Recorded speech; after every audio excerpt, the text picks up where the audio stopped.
Welcome to Bible Logos. My name is Laura Worcester and I'm your broadcast host. Today I cannot wait to present to you part 3 of the message entitled, Prayer Will Fix It Every Time. Remember to like and share it on social media with your friends and family. All right, get ready for part 3 of A Prayer Will Fix It Every Time. We don't plan prayer meetings no more, but the early church prayed daily, Leon, from house to house, and they call it koinonia. I didn't hear y'all, I say koinonia. And that's what Pastor Melvin is trying to get us to do, some koinonia, going from house to house, praying morning, noon, and night. And it's certainly, if we want God to answer our prayers, we're going to have to start doing some koinonia. We're going to have to start praying. We can't wait to come to church to pray. No, you got to pray at home. Just the other day, they said a policeman and another car got 2 people got killed because somebody was on their cell phone. On your cell phone. Y'all didn't get that. Oh, I don't know how we would live. Your heart would stop beating if that cell phone was off. But God is saying, sometime I got to take it away just so you could hear me. See, there are many people messed up trying to make things happen when they don't have the power to make things happen. There are people that would go with a defeated attitude without option. Don't seem to be at a disposal. They had to be in the early church. You need to know that Herod Agrippa, the first was Herod the Great.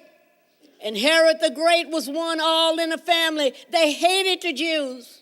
Now he's in the business. They were in the business of killing and murdering people. But now this Herod here, like his family.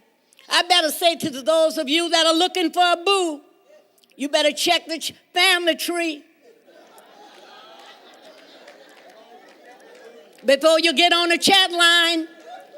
It doesn't matter how cute their mama are.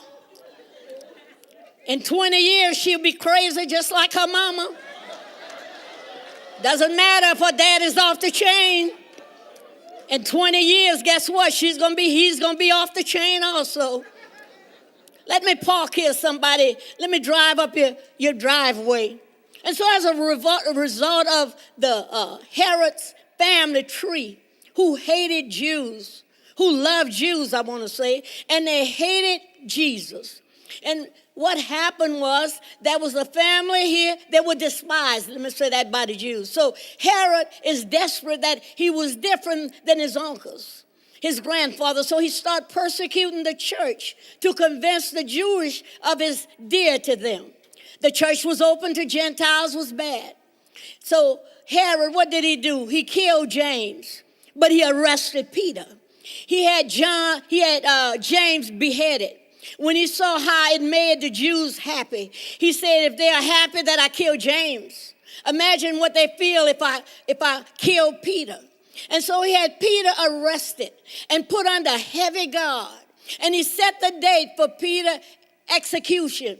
Now here's Peter, the leader of the church, now in prison at the hand of the governor, and a date of execution had been set. What the text shows us is when your hands are tied, our knees ought to get bent.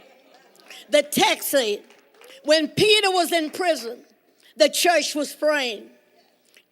Never underestimate the option and the power of prayer.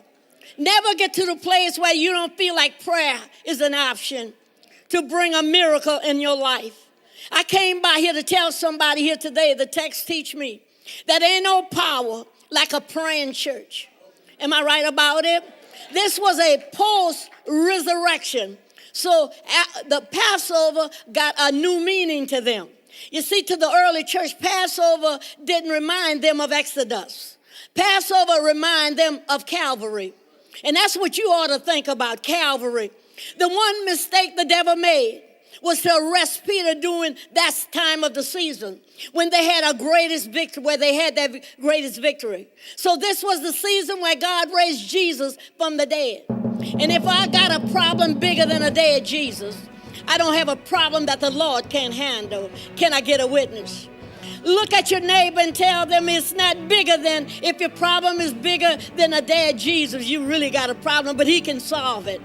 In other words, prayer is to accept the answer naturally.